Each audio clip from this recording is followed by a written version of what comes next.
They see you rotting, and they say nothing. Because deep down, they know the truth. You've given up on yourself long before they gave up on you. Your reflection is a stranger. Your body is a graveyard of decisions you never made. And the worst part, you've convinced yourself this is just how life is. That decay is inevitable. That letting yourself fall apart is somehow noble, somehow authentic, somehow real. But let me tell you something they won't. This isn't authenticity. This is surrender. And surrender dressed up as self-acceptance is the most dangerous lie you'll ever swallow. Look at your hands right now. When was the last time they built something? When was the last time they fought for something? When was the last time they touched your own face and felt pride instead of shame? You avoid mirrors like they're portals to hell. You dress in the dark. You eat in hiding. You exist in the margins of your own life because facing yourself requires a level of honesty you're not ready for. And here's the thing about neglect. It's not passive. It's not lazy. It's an active form of self-destruction that you've mastered so well you don't even notice the blade anymore. People who don't take care of themselves aren't careless. They're strategic. Every skipped meal that turns into binge eating at midnight. Every shower you skip because what's the point? Every ache you ignore until it becomes chronic.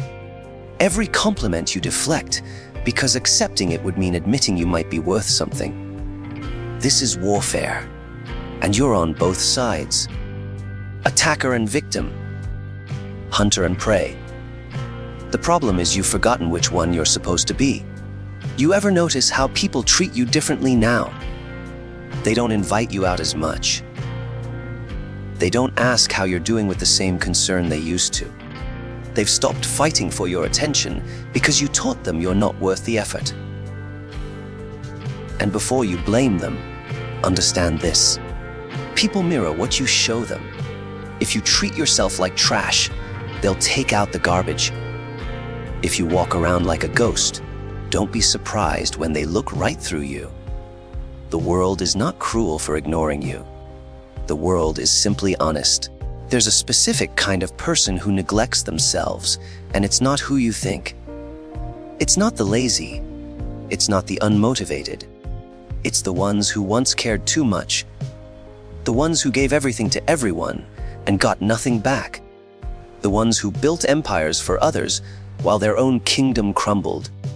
You stopped taking care of yourself the moment you realized no one was coming to save you. And instead of becoming your own hero, you became your own villain. You punished yourself for their absence. You let your body pay for their sins. Here's what they don't tell you about self-neglect. It's a test. Every single day you wake up and choose to let yourself deteriorate. You're testing the universe. You're saying, show me I matter. Prove to me I'm worth the effort. Send me a sign. But the universe doesn't speak that language. The universe speaks action. And your action has been clear. You've voted against yourself every single day. And now you're angry that the results came in. Let's talk about the psychology of it. The real psychology, not the sanitized version they feed you in therapy sessions where everyone nods and pretends your trauma justifies your destruction. There's a twisted comfort in being broken. There's power in being the underdog, the forgotten, the neglected. Because as long as you're down there, you never have to face the terror of trying and failing. You never have to risk being seen and rejected. You never have to climb the mountain because you've convinced yourself you're too wounded to walk. But here's the secret they don't want you to know. Your wounds are old. Your pain is outdated. You're not bleeding anymore. You're just refusing to wash off the blood. The human mind is a strange machine. It will choose familiar misery over uncertain happiness every single time. Your neglect is familiar. Your decay is comfortable. Your suffering is home. And leaving home, even when home is a burning building, is the hardest thing a human being can do. So you stay. You water the dead plants. You sit in the dark room. You wear the same unwashed clothes. You eat the same junk that makes you hate yourself. Because change would mean admitting you were wrong. And admitting you were wrong would mean facing the years you wasted. And facing the years you wasted would mean feeling the full weight of what you've done to yourself. So you don't. You just keep sinking. Slowly, quietly, hoping someone will notice before you disappear completely. But here's where it gets darker. Some of you don't want to be saved. You've built an identity around being broken. You've made your suffering your brand. You walk into rooms and your energy screams, "Look at me, I'm damaged." And when people try to help, you sabotage it.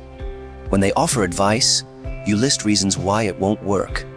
When they show concern, you push them away. Because if you actually got better, who would you be? If you actually took care of yourself, what would you talk about? Your brokenness is your personality now, and personalities are hard to kill. There's a specific kind of self-neglect that's not about depression or trauma. It's about punishment. You know exactly what you're doing. You're punishing yourself for not being who you thought you'd be by now, for not achieving what you promised yourself, for letting people down, for being weak when you needed to be strong, for saying yes when you should have said no, for staying when you should have left, for leaving when you should have stayed. Every missed workout is a sentence. Every junk food binge is a lashing. Every night you stay awake scrolling instead of sleeping is another brick in the prison you're building around yourself. And the cruelest part, you think you deserve it. You think this is justice. You think this is what failure looks like, what disappointment earns, what mistakes cost. But punishment without rehabilitation is just torture, and you've been torturing yourself for so long you've forgotten what it feels like to be kind to your own body, to your own mind, to your own existence. Let me tell you what happens to people who don't take care of themselves. They disappear in slow motion. They don't die dramatically. They don't collapse spectacularly. They just fade. Their energy dulls. Their eyes lose that spark. Their laugh becomes mechanical. Their presence becomes forgettable. They become background characters in their own story. And one day they wake up and realize they've spent years being a ghost, haunting their own life, waiting for someone to notice they're gone. But no one does, because they stopped noticing themselves first. You want to know the real reason you don't take care of yourself? It's not because you're broken. It's because you're scared. Scared that if you actually tried, if you actually put in the work, if you actually became the person you could be, you'd still fail. And that failure would be unforgivable. Because right now, you have an excuse. Right now, you can say, "I'm not performing because I'm not trying." But what happens when you try and still come up short? What happens when you give it everything and it's still not enough? That thought terrifies you more than decay ever could. So you stay small. You stay sick. You stay stuck, because potential is safe as long as it stays potential. The shift happens when you realize something most people never will. No one is coming. That moment you've been waiting for, where someone grabs you by the shoulders and tells you matter, where the universe sends a sign, where life suddenly gets easier, where motivation strikes like lightning and transforms you overnight. It's not coming. And the reason it's not coming is because it was never supposed to. You've been waiting for permission to care about yourself. Permission from parents who failed you. Permission from lovers who left you. Permission from a society that profits from your insecurity. But here's the truth, that will either destroy you or rebuild you. You never needed permission. You needed something far more terrifying. You needed to believe you were worth the effort, even when no one else did. Let's go deeper into the machinery of self-neglect. There's a feedback loop most people never escape. You neglect yourself, which makes you feel worse, which makes you care less, which makes you neglect yourself more. It's a spiral, a beautiful, perfect spiral that tightens until you can't breathe. And the genius of it is that each day of neglect makes the next day of neglect easier. Your standards lower. Your baseline shifts. What used to be unacceptable becomes normal. What used to be normal becomes aspirational. You look at pictures of yourself from years ago, and you don't recognize that person. Not because they look different, because they cared. And caring feels like a foreign language now. But here's what no one tells you about that spiral. It only works in one direction until it doesn't. There's a bottom. And some of you are there right now. Some of you are reading this from the bottom of that pit, and you're trying to decide if you're going to climb out or dig deeper. Because there's always deeper. There's always another level of not giving a damn, another standard you can lower, another part of yourself you can abandon. But there's also something else down there at the bottom. Clarity. The kind of clarity that only comes when you've lost everything you were too afraid to lose. When you've become the person you swore you'd never be. When you've hit the floor so hard that the only direction left is up or through. The psychology of self, neglect is rooted in worthlessness, but not the kind they talk about in textbooks. It's not about low self-esteem. It's about calculated self-assessment. You've looked at your life, at your choices, at your failures, and you've done the math. And the math says you don't deserve investment. You don't deserve effort. You don't deserve care. You're a losing stock, a bad bet, a sinking ship, and the most logical thing to do with a sinking ship is abandon it. So you did. You abandoned yourself. And now you're drowning while watching from the shore. But let's talk about what that abandonment really is. It's not weakness. It's not surrender. It's strategy. Twisted strategy, but strategy nonetheless. Because if you don't try, you can't fail. If you don't care for yourself, no one can accuse you of doing it wrong. If you stay broken, you never have to face the responsibility of being whole. Neglect is armor. It protects you from expectations, from judgment, from the terrifying possibility that you might actually be capable of more, and that capability would demand things from you. Things like discipline, consistency, sacrifice, growth, and growth is violence. Growth is killing who you were to become who you could be. And you're not ready for that murder. Here's where it gets interesting. The world needs you to stay neglected. Think about it. Every industry, every system, every structure profits from your self-hatred. Fast food needs you to hate yourself enough to poison your body for comfort. Social media needs you insecure enough to scroll for validation. Pharmaceutical companies need you sick enough to buy solutions. Entertainment needs you numb enough to consume endlessly. The economy of modern life is built on your neglect. You staying small keeps the machine running. Your pain is profitable. Your decay is designed. And the moment you decide to take care of yourself, to actually invest in your own existence, you become dangerous to that system. You become a threat because a person who values themselves doesn't consume mindlessly, doesn't buy lies, doesn't stay quiet, doesn't accept scraps. So they keep you distracted. They keep you scrolling. They keep you believing that self-care is bubble baths and face masks instead of the brutal, uncomfortable work of confronting why you stopped caring in the first place. They sell you quick fixes and overnight transformations because actual transformation takes time, takes pain, takes staring at yourself in the mirror and admitting that the person looking back is both the problem and the solution. And that's too heavy. That's too real.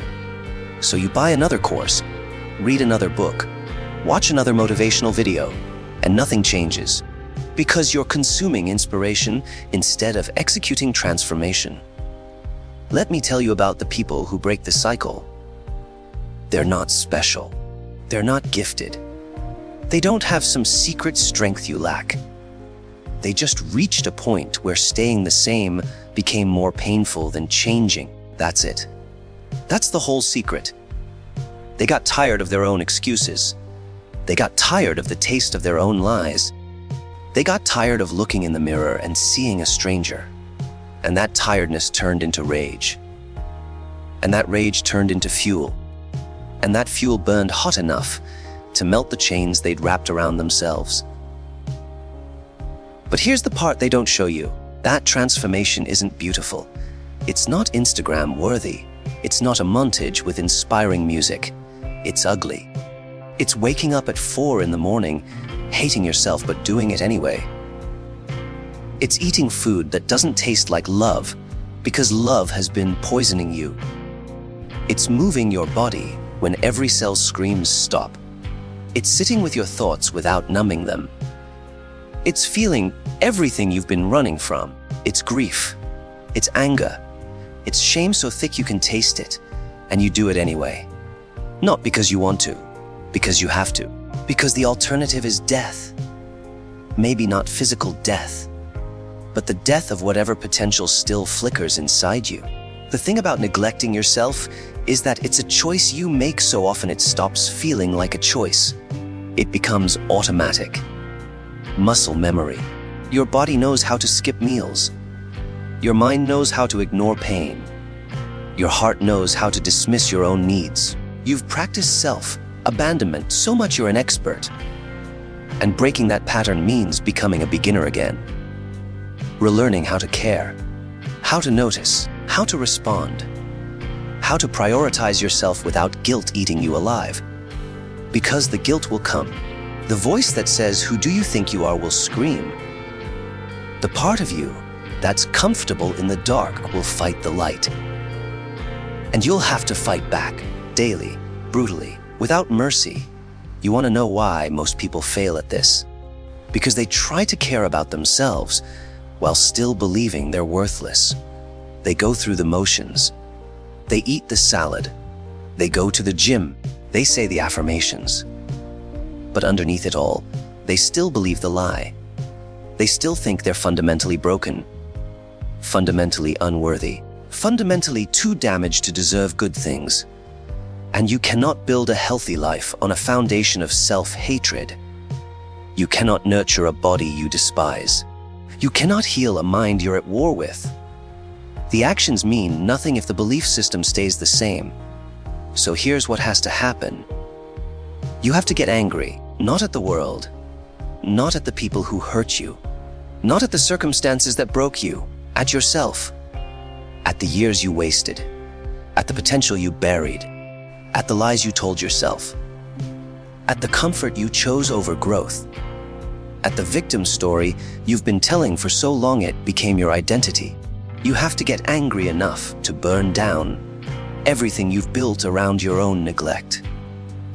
And then you have to get even angrier, because anger is the only emotion strong enough to break through apathy. Anger is the spark that ignites change, not the loud, chaotic anger that destroys everything. The cold, focused anger that builds, that plans, that executes.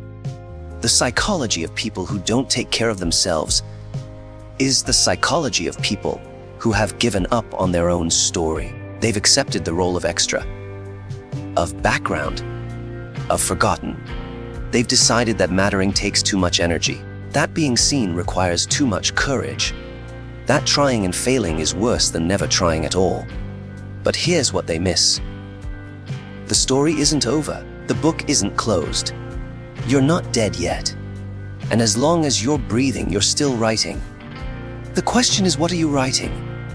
A tragedy, a cautionary tale, or a comeback that makes people question everything they thought they knew about redemption? Here's what happens next.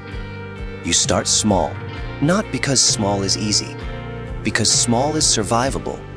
You don't transform overnight. You don't wake up tomorrow as a different person. You wake up tomorrow and you make one decision that doesn't destroy you. Just one. You drink water instead of poison. You walk instead of rot. You shower instead of hide. One decision. And that decision won't feel like victory. It won't feel like anything. It'll feel like going through motions, like faking it, like pretending to be someone who cares. And that's exactly what it is. You fake it until the faking becomes real, until the motion becomes momentum, until the pretending becomes practice. Because here's the secret about self-care that no one wants to admit. You don't start caring about yourself and then take action. You take action and then start caring. The doing creates the feeling, not the other way around. Every person who's ever climbed out of self-neglect will tell you the same thing. The first days are hell. The first weeks are worse. Because your body fights you. Your mind sabotages you. Your environment tempts you. And worst of all, you don't see results. You eat clean for 3 days and nothing changes. You work out for a week and you're still weak. You sleep right for a month and you're still tired. Because you're not building something new yet. You're just clearing the wreckage of what you destroyed. You're in debt, and debt takes time to pay off. But every single action, every single choice that doesn't harm you is a payment, is progress, is proof that you're still capable of fighting, even when the fight feels pointless. Let me tell you what you'll face. You'll face yourself, the real you. Not the victim version you've been performing. Not the broken character you've been playing. The actual person underneath all that armor. And that person is angry. Angry at the time wasted. Angry at the potential squandered. Angry at how easy it would have been to just care a little bit sooner. That anger will try to consume you. It'll whisper that you've already lost, that it's too late, that the damage is permanent, and you'll have to look that anger in the eyes and say, I know I'm late. I know I'm damaged. I know I'll never get those years back. But I'm here now. And now is all I have. And I'm not wasting another second hating the person I could have been when I could be building the person I'm becoming. You'll also face resistance from others. The people who knew you as broken, as neglected, as the one who gave up. They won't like your transformation, not because they hate you. Because your change reminds them of their stagnation. Your discipline highlights their excuses. Your growth exposes their comfort. Some of them will try to pull you back. They'll offer you the poison you used to love. They'll mock your efforts. They'll wait for you to fail so they can say, I knew it. And you'll have to disappoint them. You'll have to become the villain in their story. Because the alternative is staying the victim in yours. And you've played that role long enough.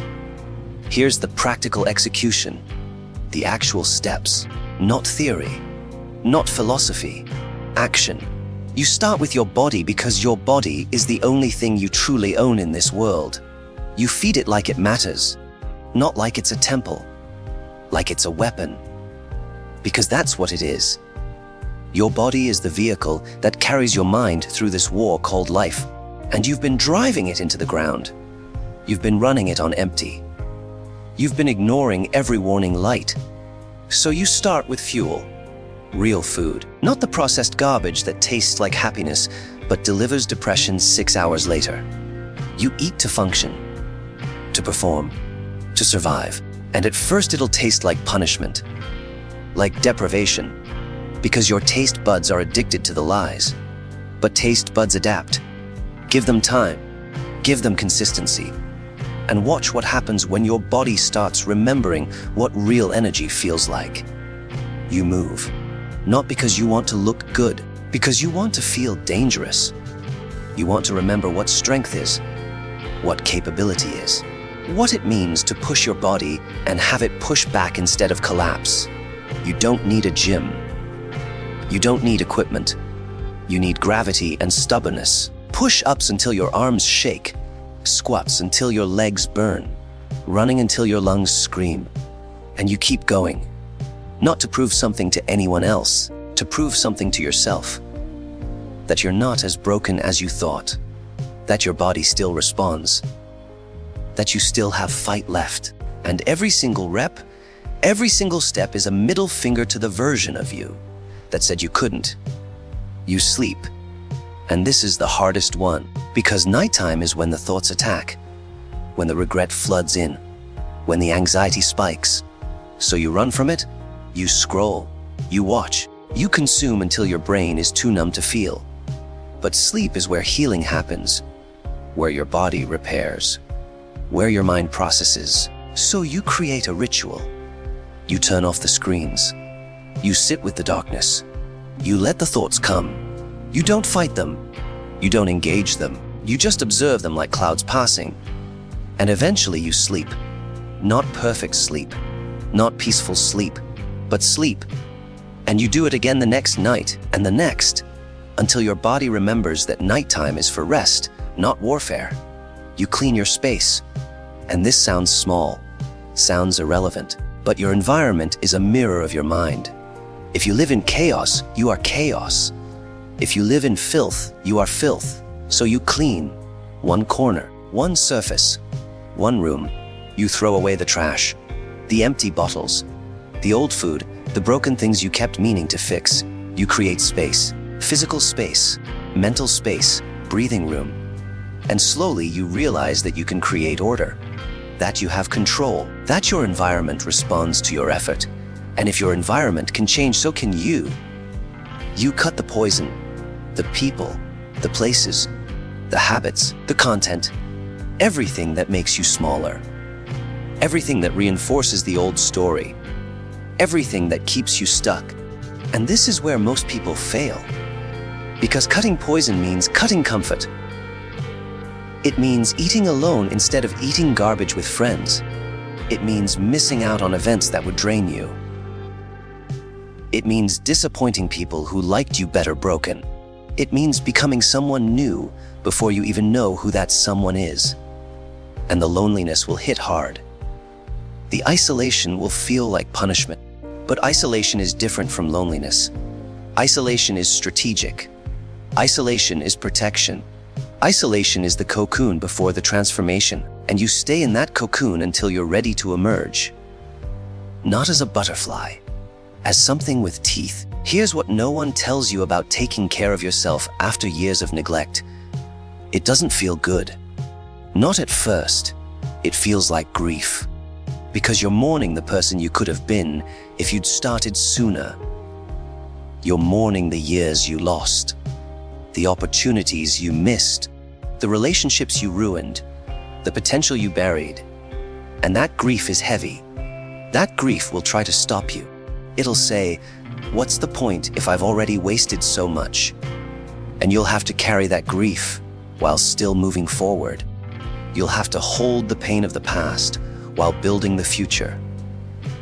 And that's the hardest thing a human being can do, but it's also the only thing worth doing. You'll have setbacks, days where you fall back into old patterns, where you skip the workout, where you eat the poison, where you sleep through the alarm. And those days will feel like failure, like proof that you're still broken. But they're not. They're data. They're information. They show you where you're still weak, where you need more structure, more support, more discipline. You don't erase setbacks. You study them.